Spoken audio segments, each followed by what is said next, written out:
Hello, this is Earl Nightingale, and this recording, The Magic Word, is the first of 12 you'll receive in this series titled How You Can Lead the Field in the Modern World. Before we start, I'd like you to know that I'm not going to try to tell you how to live your life. That's none of my business, nor is it anybody else's business. That's your business. Nor is this Lead the Field program a collection of pleasantries, platitudes, or Pollyanna. It is a summation of more than 20 years of research on one subject, and that is, why do some people do so well in life, while so many more do not?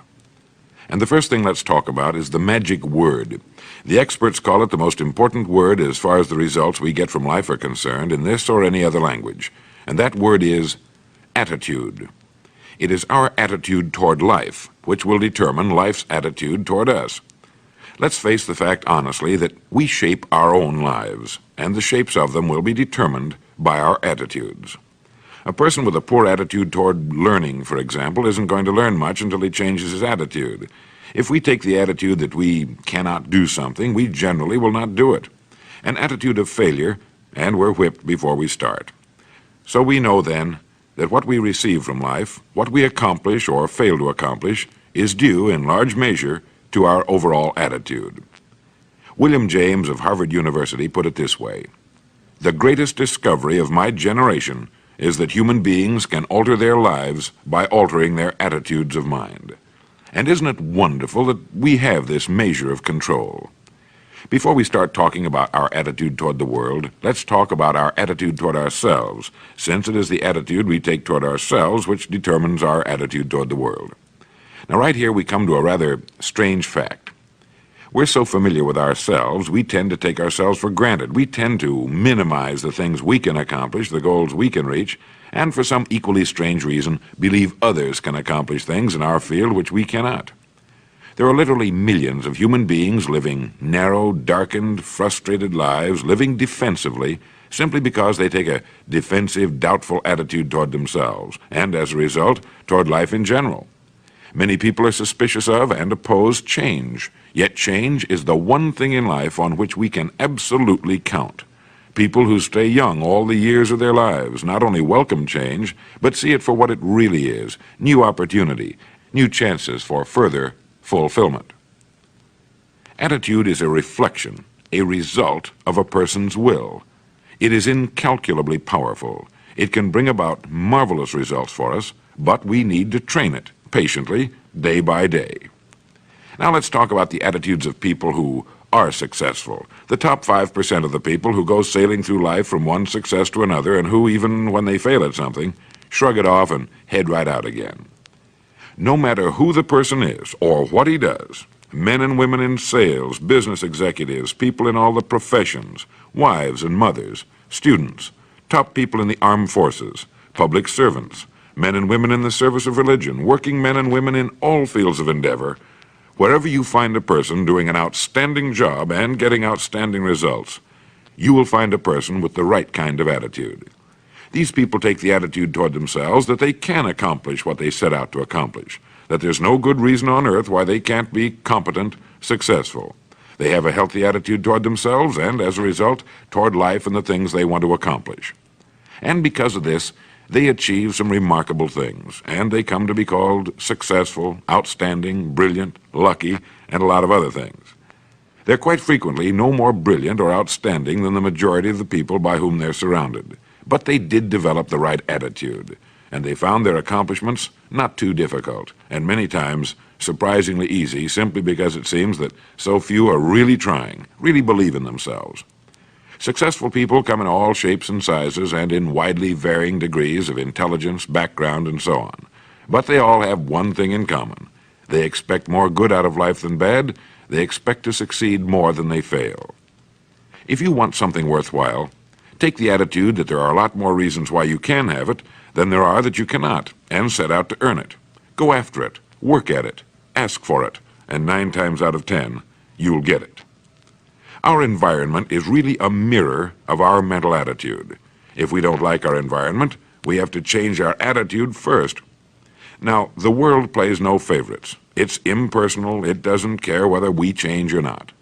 Adopting a good, healthy attitude toward life doesn't affect the world and the people in it nearly as much as it affects us. It would be impossible to even estimate the number of jobs which have been lost, the number of promotions missed, the number of sales not made, the number of marriages ruined by poor attitudes. But you can number in the millions the jobs which are held but hated, the marriages which are tolerated but unhappy, all because of people who are waiting for the world and others to change toward them, instead of being big enough and wise enough to at least make a test which will prove beyond any shadow of a doubt where most or at least a big part of the trouble lies.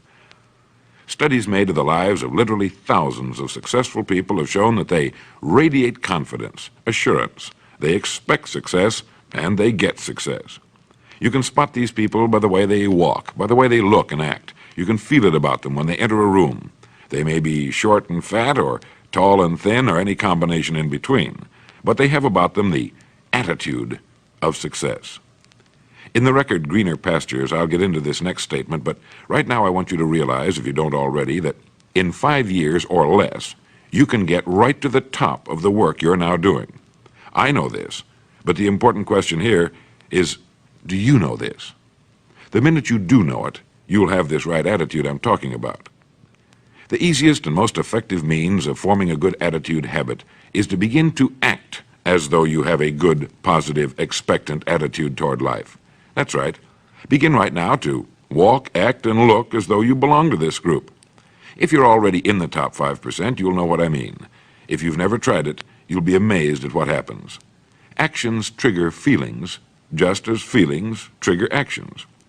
Now, let me tell you of a little test you can make which will prove beyond any shadow of a doubt that a good attitude can change a person's life as dramatically as walking from a darkened room into the bright, clear light of day.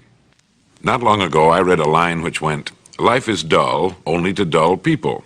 This is true, but it also could have read, "Life is interesting only to interesting people," or "Life is successful only to successful people." Now, what I'm trying to say is that you must first become, mentally, from an attitude standpoint, that which you wish to achieve. A famous restaurateur was being interviewed by a reporter who asked, "When did you become successful?" He replied, "I was successful when I was sleeping on park benches, because I knew what I wanted to do and that I would do it." In short, his attitude had been one of success, of expecting success, long before the material, the tangible rewards of success had been earned. We'll get into this particular phase of Lead the Field in record number 3, A Worthy Destination. But for now, remember that a person must act, look, and because of these things, feel successful before the success he seeks can come. Chances are you know people who seem to be what others call lucky. All kinds of good and wonderful things seem to happen to them, and they give the impression of happily sailing through life, having a wonderful time, and getting more accomplished in a year than most people do in 5. This has been figured out fairly scientifically, and if anyone will conscientiously go about the test I'm going to recommend, and stay with it every day for the next 30 days without fail, that person can join this small, happy, and extremely productive group of people. He'll find himself becoming lucky, as they say, and most of his problems will pretty well take care of themselves. Of this you can be sure. The results will be nothing short of amazing. Now, it makes no difference how good a person's attitude has been in the past. Anything can be improved upon, and it's the small refinements upon something already good that makes it great. So here's the test. For the next 30 days, act toward the world, everything and everyone with whom you come in contact, with the attitude which represents the kind of results you want to achieve. That is, if the result you want is more success in what you're doing, act as though you are already in possession of the success you seek. If you want others to treat you with admiration and respect, treat others with admiration and respect first. Have you ever stopped to think of this? Every human being on earth is the most important human being on earth as far as he or she is concerned. You may never get anyone to admit it, but it's a fact. So for the next 30 days, treat every person with whom you come in contact as the most important person on earth, remembering as you do so that as far as that person is concerned, he is. Now, the reason I say treat everyone in this fashion is mainly because this is the way human beings ought to treat each other, and because it will help you form a habit that will bring you amazing and delightful results for the rest of your life. Have you ever noticed that the higher you go in any organization of value, the nicer the people seem to become? You see, the bigger the person, the easier it is to talk to him, to get along with him, to do business with him. Do you know why? It's because he's got a good attitude, and people with the best attitudes just naturally gravitate toward the top. So for 30 days, act toward others and the world at large in exactly the same manner you want the world and others to act toward you. Treat your wife or husband as the person he or she really is, the most important person in your life, and the same with the children. Carry out into the world each morning for 30 days the kind of attitude you would have if you were the most successful human being on earth. And notice how it quickly develops into an habitual attitude. When a person does this, he should realize he has already placed himself on the road to what he seeks. He is right now in the top 5% of the people in this or any other country. He has prepared the ground and planted the seed. He has made of himself a magnet, an embodiment of that which he seeks. Before metal can be cast into a desired shape, the mold, the expectant receptacle, must first be fashioned. Before a building can be erected, the excavation must be made and the foundation laid. And before a person can achieve the kind of life he wants, he must become that kind of individual. He must think, act, talk, walk, and conduct himself in all of his affairs as would the person he wishes to become. He is then actually that person, and the things that person would have and do will naturally come to him. Almost immediately, a change will be noticed. Irritations that used to frustrate and annoy disappear. When some less informed individual gives you a bad time, stay on the track. When someone cuts in front of you with his car or acts in any other manner that shows his ignorance and lack of courtesy, don't permit yourself to drop to his level. Pity him, for that's what he really deserves. That's the very group a person doesn't want to belong to, and if he acts like them, well, let's face it, he belongs with them. There's nothing in the world that men, women, and children want and need more than the feeling that they're important, that they're needed and respected. They will give their love, their affection, their respect, and their business to the person who fills this need. So the magic word is attitude. And in summing up, a few points to keep in mind. 1, it is our attitude at the beginning of a task which, more than anything else, will affect its successful outcome. 2, it is our attitude toward life which determines life's attitude toward us. 3, we are interdependent. It is impossible to succeed without others, and it is our attitude toward others which will determine their attitude toward us.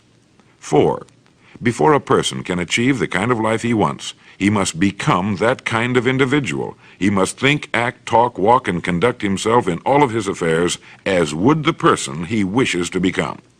5, the higher you go in any organization of value, the better will be the attitude you'll find. 6, your mind can hold only one thought at a time, and since there's nothing at all to be gained by being negative, be positive. 7, the deepest craving of human beings is to be needed, to feel important, to be appreciated. Give it to them, and they'll return it to you. 8, look for the best in new ideas. As someone said, I've never met a person I couldn't learn something from. 9, don't waste valuable time broadcasting personal problems. It probably won't help you. It cannot help others. 10, don't talk about your health unless it's good. 11, radiate the attitude of well-being, of confidence, of a person who knows where he's going. This will inspire those around you, and you'll find good things will begin happening to you. And 12, lastly, for the next 30 days, treat everyone with whom you come in contact as the most important person on earth. If you'll do this for 30 days, you'll do it for the rest of your life. In the next recording, I'll talk to you about greener pastures. But now in closing, remember the words of Walter Dill Scott of Northwestern University. Success or failure in any undertaking is caused more by the mental attitude even than by mental capacities.